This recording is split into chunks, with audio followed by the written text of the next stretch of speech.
کہ سارے صحابہ کو میرے نبی نے اپنے ہمراہ چلایا ہے. اہل بیت اطہار میں حسنین کریمین وہ ہے جس کو نبی نے اپنے کندھوں پہ بیٹھا کے چلایا. دنیا کے سارے عابدوں کی عبادت ایک طرف اور کربلا کے شہید حضرت امام حسین کا ذکر خدا کرنا، اللہ کی عبادت کرنا ایک طرف. حضرت امام حسین نے مدینہ میں خدا کا ذکر کیا، اللہ نے حسین کا ذکر کیا.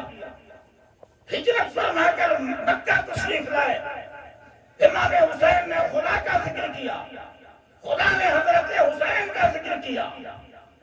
مکہ سے کربلا کے راستے پر نکلے، راہ میں خدا کا ذکر کیا، خدا نے امام حسین کا ذکر کیا. تو محرم کو کربلا پہنچے، امام حسین نے خدا کو یاد کیا، خدا نے حسین کو یاد کیا. نہر فرات کا پانی بند ہوا، حسین نے وہاں بھی خدا کو یاد کیا، خدا کی رحمت نے حسین کو یاد کیا. حضرت امام حسین بھوکے پیاسے رہ کر، 3 دن کا بھوکا پیاسا رہ کر کربلا کے چٹجل میدان میں جہاں جہاں بھی اللہ کا ذکر کیا، اللہ نے، اللہ کی رحمت نے امام حسین کا ذکر کیا.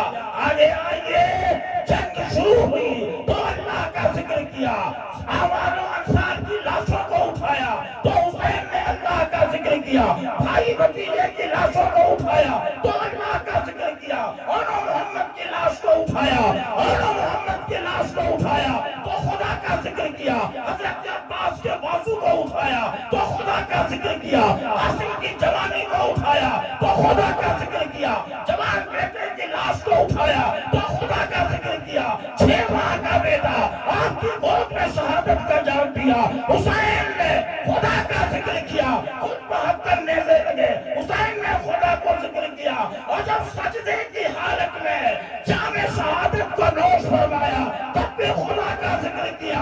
اور جب آپ کے سر انور کو جس میں ناظرین سے بلند کیا، ظالموں نے بلند پرچھیوں کے نوک پہ چڑھایا، وہاں بھی حسین نے خدا کا ذکر کیا. جب وہاں خدا کا ذکر ہوا تو مشیت یزدی نے کہا، حسین اب تیرا ذکر کوئی ایک خاص خشتے کے لیے محدود نہیں ہے، عرش سے لے کر فرش تک، فرش سے لے کر عرش تک حسین تیرا ذکر ہوتا رہے گا.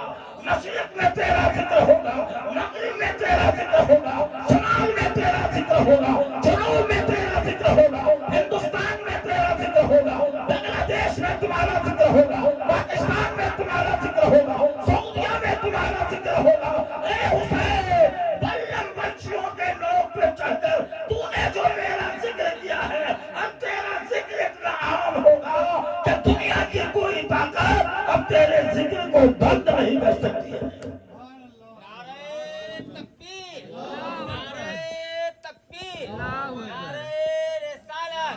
حسین بند کرنے والے بند ہو جائیں گے، بند کرنے والے مٹ جائیں گے، مگر حسین تیرا ذکر کبھی بند نہ ہوگا.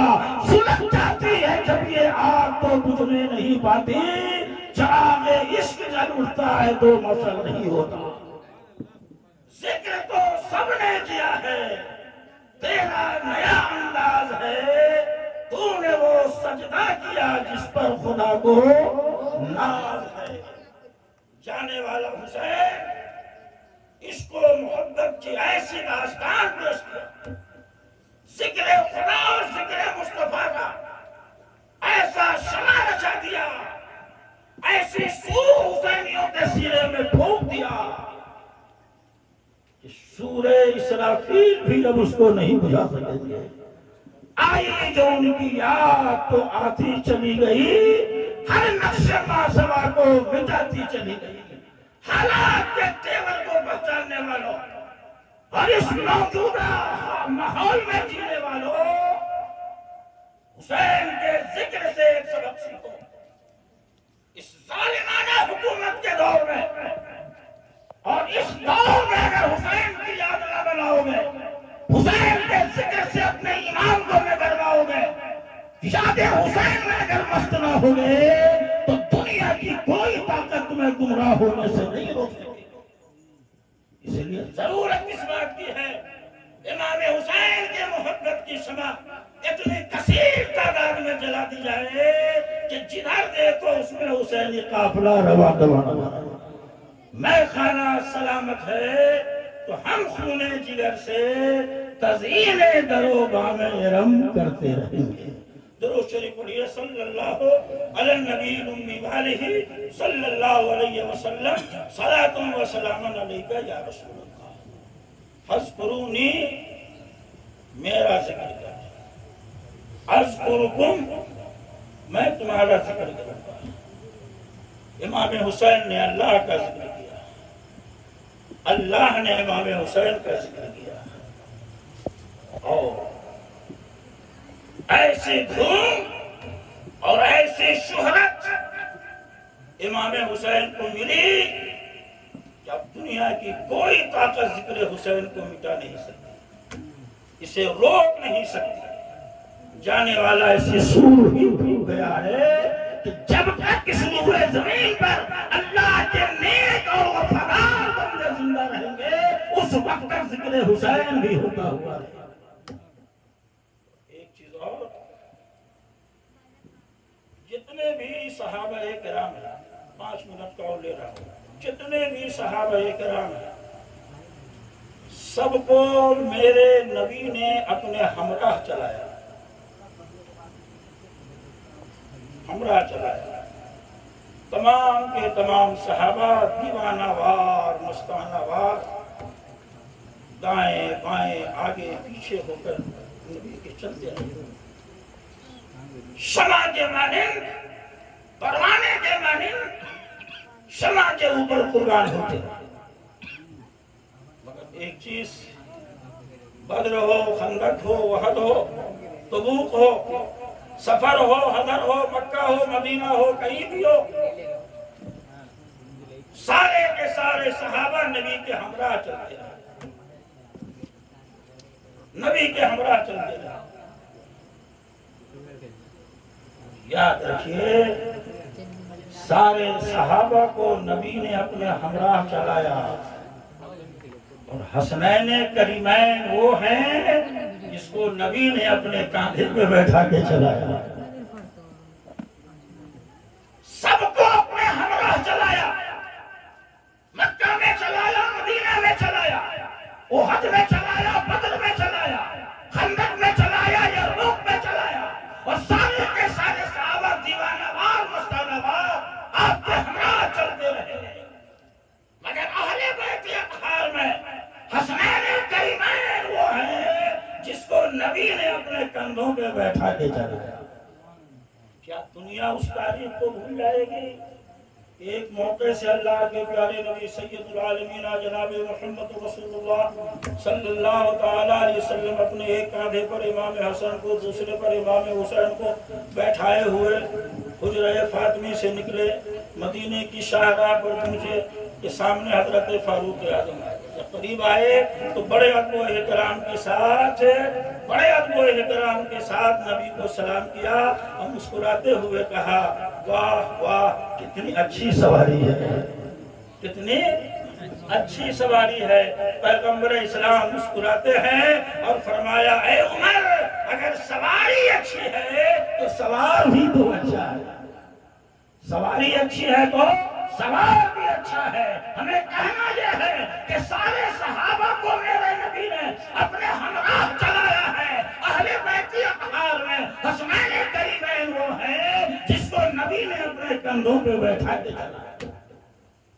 اور ذہن کو قریب کیجئے, حسنین کریمین کو نبی نے اپنے کندھوں پہ بیٹھا کر فاطمہ کے حجرے میں چلایا, مولا علی کے در پہ چلایا, مدینے کی شاہراہ پہ چلایا, مسجد نبوی چلایا. مگر دنیا والوں یاد رکھو, حسنین کریمین کے بابا جان مولا کائنات حضرت شیر خدا وہ ہے جس کو نبی نے اپنے کندھوں پہ بیٹھا کر خانہ کعبہ میں چلایا, حسین کو کندھے پہ بیٹھا کر مدینہ میں چلایا, حسین کے بابا جان کو اپنے کندھوں پہ بیٹھا کر خانہ کعبہ کے اندر چلایا. تھوڑی تاریخ دیکھ لیجئے, جب مکہ شریف فتح ہوا میرے نبی فاتحانہ شان و شوکت کے ساتھ مکہ شریف میں داخل ہوئے. جب صحن کعبہ میں پہنچے تو نبی کے ہاتھ میں ایک چھڑی تھی. کہ جتنے معبودان باطلہ صحن کعبہ میں بیٹھے ہوئے تھے نبی نے سب کی گردن توڑتے، سب پھوڑتے، ہاتھ توڑتے، سب کو گراتے پڑاتے آپ خانہ کعبہ کے دروازے تک پہنچے. خانہ کعبہ کے دروازے تک پہنچے، سب کو منہ گرا دیا. خانہ کعبہ کا دروازہ کھلا، سرکار اندر تشریف لے گئے. اندر گئے تو وہاں بھی دیکھا بہت سارے بیٹھے ہوئے، کوئی دن کا، کوئی رات کا، کوئی بیٹا دینے والا، کوئی بیٹی دینے والا. نبی نے سب کو نکال کر کے خانہ کعبہ سے باہر کر دیا اور ایک رہ گیا، اس اونچائی پہ تھا.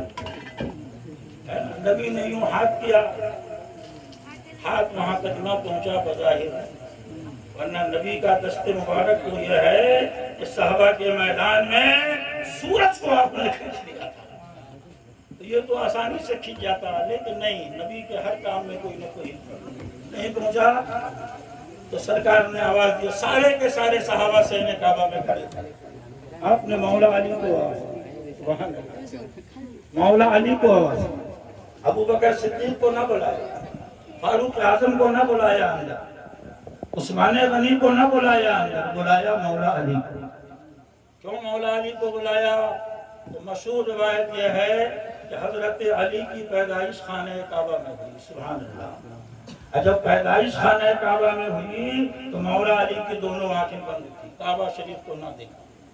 میں نے کہا میرے آقا کہ دنیا کے گوشے گوشے سے انسان لاکھوں لاکھ روپے خرچ کر کے کعبہ شریف کو دیکھنے جاتے ہیں، دیدار کعبہ کو جاتے ہیں، اور آپ کعبہ میں پیدا ہو کے بھی اپنی آنکھوں کو بند رکھا، کعبہ نہ دیکھا. تو اپنی آنکھوں کو علی نے بند رکھا. گھر پہنچے وہاں بھی اپنی آنکھوں کو نہ کھولا. باپ کی گود میں آئے، آنکھیں نہ کھلی، ماں کے گود میں رہے، آنکھیں نہ کھلی، دوسرے رشتہ داروں نے گود میں لیا، آنکھیں نہ کھلی. اور جیسے نبی نے اپنی گود میں لیا، مولا علی نے دونوں آنکھوں کو کھول دیا. کہا علی این علی، این علی، علی کہاں ہے، علی کہاں ہے؟ ہٹو ہٹو کرتے ہوئے مولا علی سامنے گئے. کہا سرکار آپ کا غلام یہاں حاضر ہے. کہا اندر آ. سبحان اللہ. کہا اندر آ. مولا علی خانہ کعبہ کے اندر گئے. سرکار نے فرمایا اے علی دیکھو ایک رہ گیا ہے نا، سب کو تو میں نے صاف کر دیا ہے، اور ایک رہ گیا ہے. اے علی اس کو تو نکال کر کے باہر کر دے، اس کو تو نکال کر کے باہر کر دے. یا رسول اللہ سب کو آپ نے باہر کیا، ایک کو علی کیوں کرے؟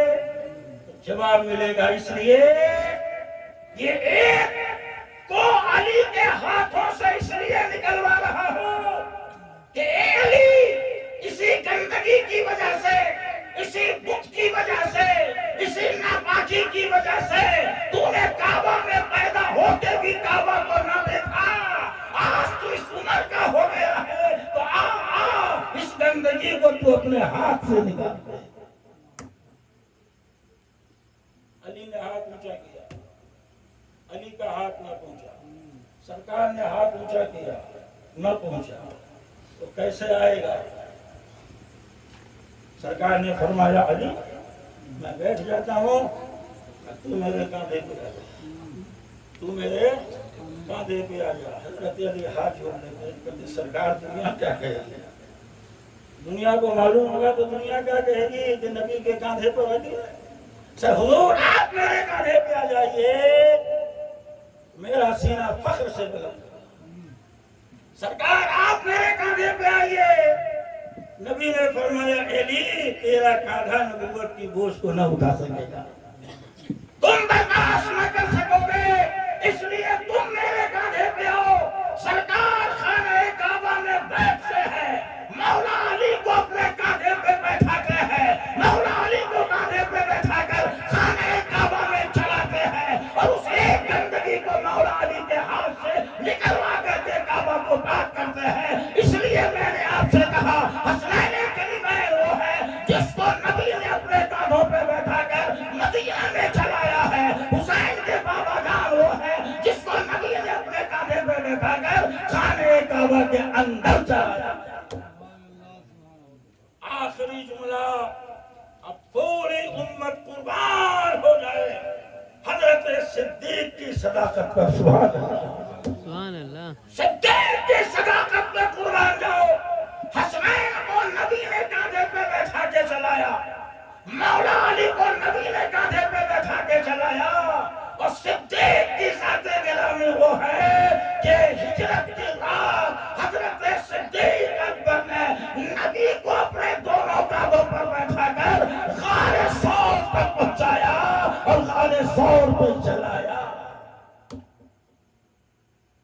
کل وہاں کہا تھا علی تم نبوت کی بوجھ کو نہ اٹھا سکو گے، جب ہجرت کی رات میں صدیق اکبر نے کہا یا رسول اللہ آپ میرے کاندھے پہ آ جائیے، میں آپ کو کاندھے پہ لے کر غار ثور پہ چڑھتا ہوں اور آپ کو غار ثور تک میں پہنچاتا ہوں، اس وقت نبی نے صدیق سے نہ کہا تھا اے صدیق تم نبوت کے بوجھ کو نہ اٹھا سکو گے۔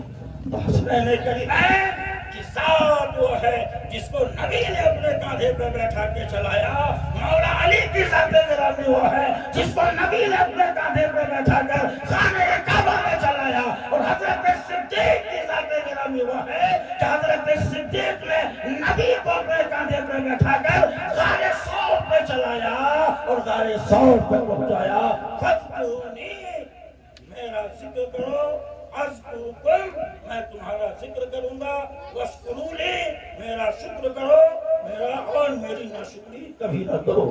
دعا ہے مولا کی بارگاہ میں کہ مولا تبارک و تعالی ہمیں اور آپ سب کو صراط مستقیم پہ چلنے کی توفیق عطا فرمائے، پکا سچا حسینی بن کر زندہ رہنے کی اور حسین اعظم کے نقش قدم پہ چلنے کی توفیق عطا فرمائے۔ وآخر الدعوان ان الحمدللہ رب العالمین۔ السلام علیکم ورحمۃ اللہ وبرکاتہ۔